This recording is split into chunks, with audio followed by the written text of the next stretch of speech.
We all dance to a mysterious tune, intoned in the distance by an invisible piper. None of us know who that invisible piper is, but the song that he's playing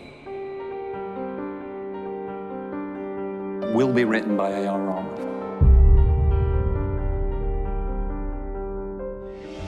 We're very, very fortunate to have A.R. Rahman join us today for a conversation.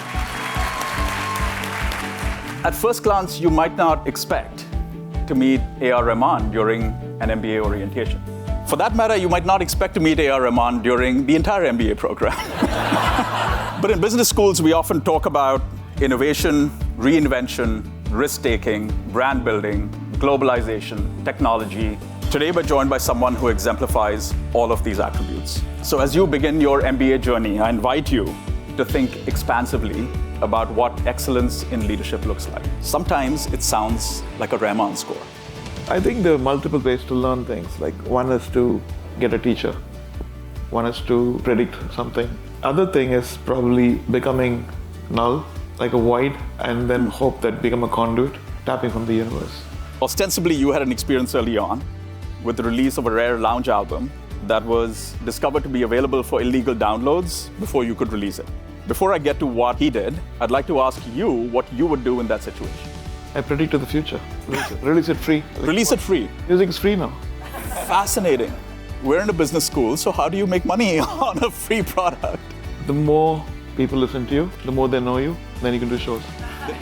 Between 1990 and 2009, he did 8 shows. Since 2010, 120. In other words, there are ways to make money. He just has to work slightly harder. All of this leads us to AI. What is your role in this world?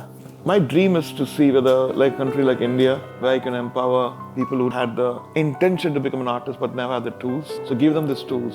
Do you mind if all your music is part of the inputs into large language models? I keep changing. Challenge me.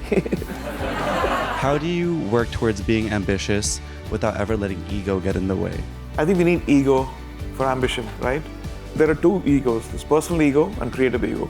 Creative ego is something which you use to bring the best of human ability to come out. Personal ego is something which you keep it under control, respecting people and not saying nasty things. This is how I think I split my ego into 2. You've always been an inspiration to music students and musicians.